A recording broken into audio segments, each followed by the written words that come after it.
Welcome back to the Self Mastery Podcast. I'm your host and self development coach, Ricky Gorsey. In today's episode, I'm going to be talking about the 10 common traits of the nice guy. Okay. Now, if you resonate with any of these traits or you come to the conclusion yourself that you might be a little bit of a nice guy, feel free to reach out to me on my Instagram and we can help you get from a nice guy to a good man. Now, following that note, let's define just briefly before we get into it in a bit more depth what a nice guy is. Okay, a nice guy is a man that is showing up in the world and he wants other people to believe that he is a nice guy. Okay, so he's doing things primarily from a place of like people pleasing to seek validation and approval. Okay, he's not nice from like this just genuine place of wanting to be good. He's nice because he wants and needs the validation and approval of others, and in a lot of cases he actually wants other things as well, but he won't ask for them because he struggles to have like crucial conversations. He struggles to actually express his needs, express his wants. He just wants to be seen as a nice guy, and he wants other people to do things for him just because he's so nice. Okay, the truth of the matter is nice guys aren't really nice. They are just these dudes who have this like ulterior motive and this front that they put up, and it's a really bad sort of person to be around, and it's also really not a good person to be as well. So let's dive into it with the first one. So first trait that nice guys commonly sort of like embody and like show up as in the world is they are always seeking approval from others. Okay, they're always looking for validation and approval from others to feel good about themselves. They can't just do something and have it done and they're the only ones who know about it. They need to let other people know, and they need that validation and approval from other people. They honestly like crave this validation and approval. And I'm just going to go on a little bit of a tangent here. The reason they seek so much validation and approval is because nice guys are young boys who were constantly reinforced in their minds that be a good boy, be a good boy, don't be naughty, be a good boy. And so they grew up, these young boys grew up, and they thought that they always had to be a quote unquote good boy, which then translated into like a nice guy, right? And so they're still seeking that validation and approval from their childhood. Essentially what they once got from their mother and father, it's what they're trying to get from society, and they need it right now. In early days of childhood, obviously you want your kid to behave, your son to behave, so you might use language like that. And I'm not necessarily saying that's the worst thing in the world, right? But what I am saying is there comes a point in a boy's life where he transitions into a man, and you need to stop seeking approval and validation externally for a lot of things. You need to be able to give yourself that validation and approval. And if you can't, you become reliant on that, and you are literally like just doing things for other people. It's like, yeah, look what I did. Look what I did. Is it good enough? Is it good enough? It's like, bro, why do you care so much? Why do you give such a fuck about what other people think? You need to really overcome that craving and the seeking of validation and approval from other people. Because while it might have been a key trait in your childhood and might have been reinforced in you when you were younger, you need to adapt and you need to grow out of it.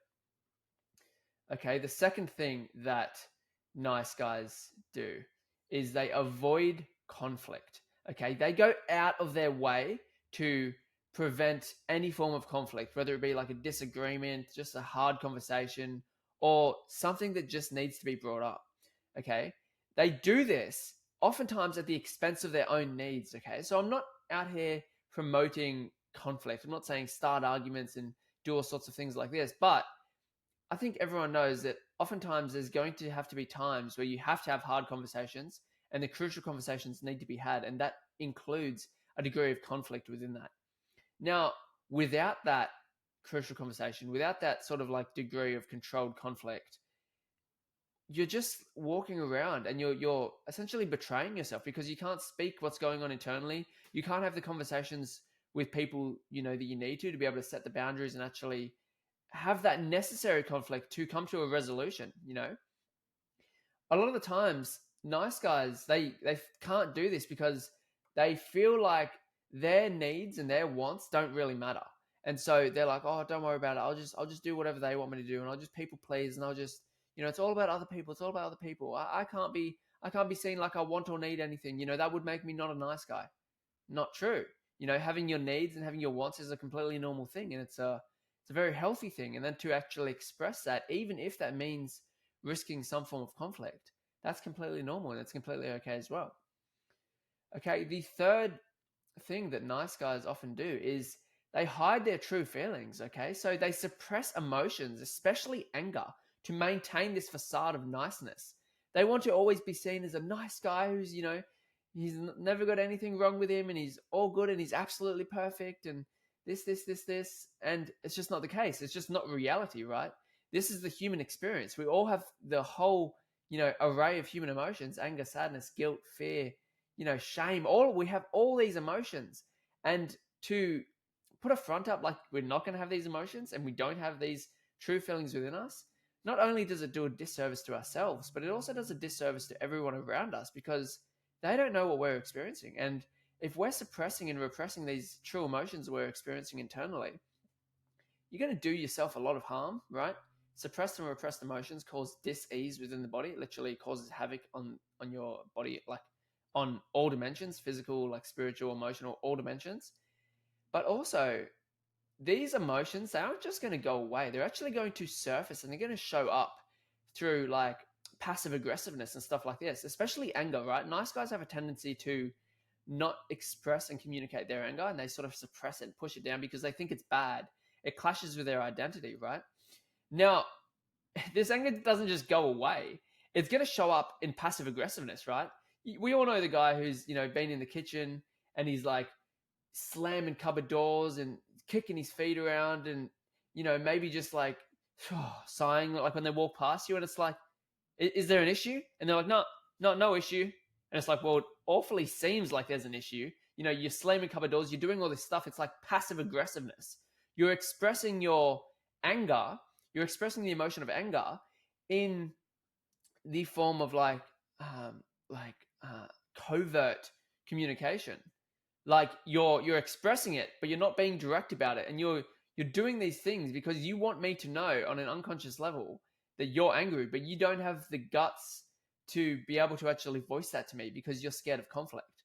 Okay, so that's another thing that like nice guys do. They really hide their true feelings, which isn't a good thing. I really want to highlight that because it's going to show up in passive aggressiveness, and it's also going to reap havoc on your internal world. Okay, it takes me to the next trait that nice guys tend to embody, a very, very common one, this one, which is people pleasing. They are always putting people's needs and wants above their own, right? And they're not doing this, again, they're not doing this to just because they're such a good guy. It's not like a thing of, oh, I'm just so selfless. I'm like Mother Teresa, right? No. They're doing this because they are using it as a way to become liked and accepted by other people, right? So actually, it's like a form of manipulation in a way. It's like, I'm going to put all my needs and all my wants down, and I'm not going to, I'm going to pretend like I don't have any of those. I'm going to help everyone else, even more than I possibly can. I'm going to go beyond my capacity. I'm going to stretch myself to the point of like absolute breaking point just to be liked or accepted by other people, and because if they don't like and accept me, then I'm going to feel abandoned and, I'm going to feel so terrible and maybe they won't think I'm a nice guy. It is terrible. People pleasing in general is a very bad trait to have. You need to be able to understand, yes, it's good to help people. Don't get me wrong. I absolutely love people, helping people. I wouldn't be a coach if I didn't like helping people. But you need to be able to set boundaries and you need to be able to prioritize your own needs and wants sometimes. Okay? Because if you don't, then you're going to be pouring from an empty cup. You can't pour from a cup that's empty. Okay? You need to give to yourself, prioritize yourself, really allow yourself to fill your own cup. And then from there, when your cup is overflowing and you're so full and you're feeling so good within yourself, then you can give to other people. But it needs to be a balance. You can't just give without giving to yourself. Okay, next thing that nice guys tend to do is they really, really struggle to set boundaries, okay? So they really struggle to say no, and they are always allowing other people to take advantage of them, right? So when someone says, oh, hey man, can you help me here? Even if they have their own things on or they genuinely can't do it, and by helping that other person, they're really going to be putting themselves at a disservice. They're like, yeah, I can help you. Of course I can. Of course I can help you, right? Now, again, this isn't coming from a place of, I'm genuinely just such a good guy and I just want to help everyone, the Mother Teresa thing, right? It's coming from a place of, if I don't help this person, what are they going to think of me? They're not going to like me anymore. They won't accept me anymore. They might think I'm not a nice guy. It's coming from that place. And it's a really like weird place to come from. You don't want that like nice guy energy to be anywhere in your life. It's like desperate, it's clingy, it's not self-assured. You're always looking externally for things to validate and approve yourself. Not something that you want to continue living with if it's something that you have, sort of picked up in yourself in terms of traits or just like ways of being. Next thing that nice guys tend to do a lot is they really, really struggle again with communication. All right. Now they'll communicate to you, but in indirect ways, right? Just like I said before, the passive aggressiveness, they're going to show you how they feel in very indirect and covert ways. So they might be slamming cupboards. They might not help you. They might be slamming cupboards. They might like just express these feelings in like a passive aggressive way. And again, like just in terms of like an intimate relationship, a friendship, really a family dynamic, anything, passive aggressiveness and covert communication of emotions, it's very unhealthy. It's something that you should nip in the bud like as soon as possible, because especially like if you're living with someone like that, it's torturous. It's like, bro, just talk to me. Tell me what's going on. Don't walk around like a 4-year-old who doesn't know how to, operate within their like emotional landscape. Like, what are you feeling inside? What are you thinking? Communicate that to me, and then we can come to a resolution like adults, instead of slamming things around and having like a passive aggressive tantrum, essentially. Okay, now another thing nice guys tend to struggle with is difficulty with assertiveness. Okay, so as a man, obviously a key part of being a man, in my opinion, is the ability to be assertive in specific like situations. Okay, assertiveness and the ability to step into your power is such a key trait of being a man. And if you don't have that ability to be assertive, then you are really, I'm going to say, you're incomplete as a man. Assertiveness is a key trait, and you need to be able to embody that in the times that it's necessary. Now, when someone struggles with being assertive, when a nice guy struggles with that, they really can't stand up for themselves, right? They can't express how they're feeling openly. So if someone's like tearing them down, or someone's saying something that's disrespectful to them, they'll just sit there and they'll just take it, and they'll be like, well, this is unfair. They'll be thinking things like this is not right. This is not, but they won't say anything because they're scared. Okay.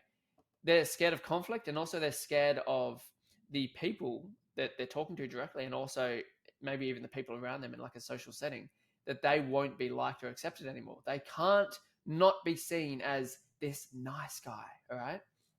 So assertiveness is a really big thing nice guys struggle with. Repressing their own needs, okay? They're going to ignore their desires in the sort of like attempt to accommodate others even more. So it's all about helping other people as much as you possibly can.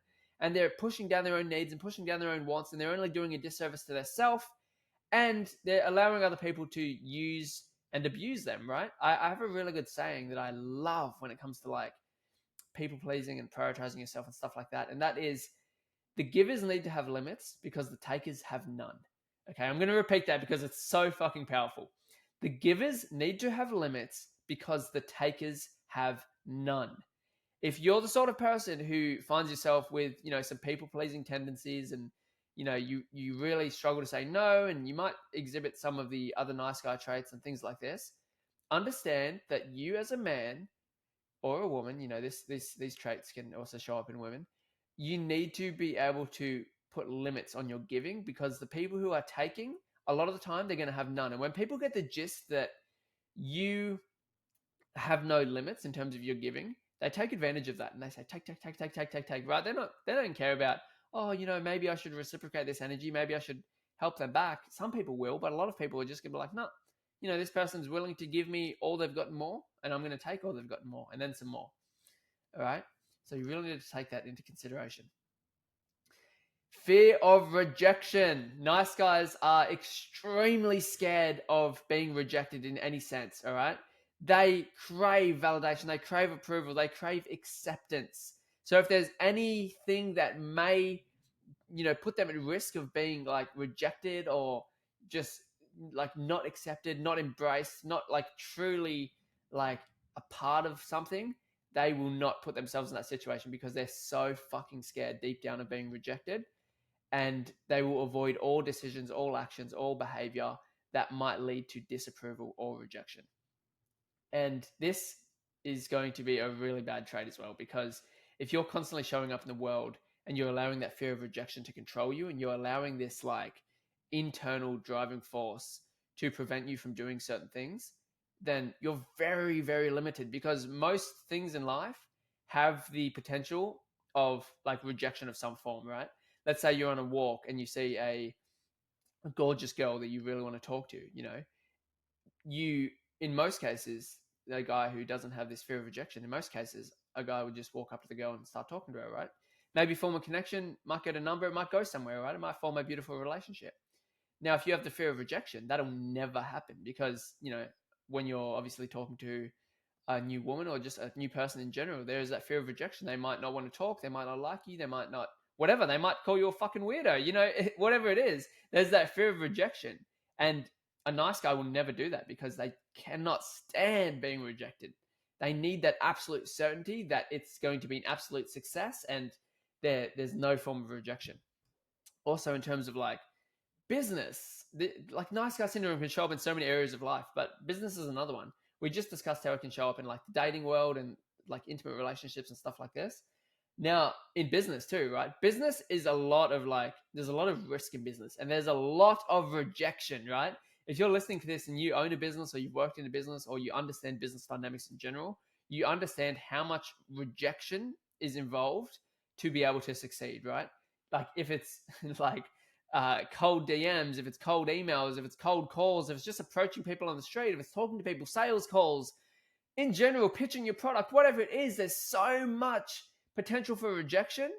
And if you can't become like dangerously okay with being rejected, you will never experience success. That's a great little thing to understand, okay? You need to be okay with being rejected for you to experience inevitable success. It's like a numbers game, all right? You get rejected, let's say, I don't know, 15 times, and you get the one success in business. And you start to learn your averages. But in general, if you can't put up with that initial rejection, you're never going to get the success at the end. So keep that in mind. And if you have a fear of rejection, I highly, highly recommend that you start working on that and working on overcoming it. I've got a really, really cool way for you guys to overcome that. If you're interested, DM me on Instagram at Ricky Gorsey. I'd be happy to share that with you. Okay, last thing that I'm going to share about what nice guys embody is covert contracts. Okay, what I mean by covert contracts is they are expecting something in return for their niceness without communicating it. Okay, so there's some quote out there, something along the lines of like, when you do good, just do good for the sake of doing good. Don't do good because you're expecting something in return. Don't quote me on that. I don't know if I said that right. But in general, the general gist is like, if you're going to do something good, just do it because you just want to help the person, or you just want to genuinely do good, not because you're expecting something in return. Once you get into that state of like, yeah, I'm just doing good, so then they owe me a favor, so they'll help me with this afterwards. It's like, you're not really a good person. You're sort of just doing things to get a one up on other people, so then they owe you, right? Like a bit of leverage, a bit of like negotiation or leverage type thing. That's not a good deed. That's just like, you know, fucking, I don't know. I think that's manipulation in a way, to be honest. But nice guys always have covert contracts. So they help you with something just so you will hopefully help them with something of their own. But they won't ever say that to you, because that would be breaching the whole nice guy like script, or the, the nice guy way of being. I do want to go a bit deeper into covert contracts in terms of intimate relationships. You see nice guys in intimate relationships, and how they show up is they're this like super giving dude in the relationship, like bend over backwards for the girl. And they say things like, "Oh, babe, I'll do anything for you. Is there anything you want me to do? Am I doing anything wrong? Like, just let me know if there's anything I can do for you that'll suit you better, right?" They treat her like a fucking celebrity, right? Now, don't get me wrong. I am all for treating your partner good. I'm all for giving your partner an amazing life. I'm all for being there for your partner, supporting them. I'm all for helping your partner and genuinely being a great person towards your partner, and it's like reciprocated energy. They do the same back to you. But I'm for doing it from a place of like just genuine love, right? Whereas nice guys, they're doing it because they expect something in return. Oftentimes when it's like the nice guy showing up in a relationship, it's sex, right? He's like, oh, if I clean the house for her and if I behave and I don't say anything out of pocket and I get, do everything absolutely perfect and I please her, then she'll give me sex at the end of the day. It's like, bro, that is fucking pathetic, cunt. It is pathetic. It fucking is, man. Like, you're being a good little boy so you get rewarded with sex. It's fucking weird, man. It's weird, and she thinks it's weird too. Even if she's not telling you that, she thinks it's weird. I'm telling you right now, women do not like guys who are nice guys. I fucking promise you that. I guarantee you that. They might say they do. They might, encourage your behavior initially, but eventually they're going to be repulsed by you and the attraction is going to fucking disappear. Because women don't want nice guys. Women want good men. Okay? There is a massive difference between a nice guy and a good man. All right? And also, desperateness and neediness and like an insane amount of clinginess. Women hate that shit. Anyone hates that shit, right? If you're a guy listening to this, think of a mate you have who's like super clingy, who needs to hang out with you, who's always calling you and is like, hey man, what are you doing now? What are you doing now? It's weird. You don't want that energy around you. The same in intimate relationships. Women hate that shit.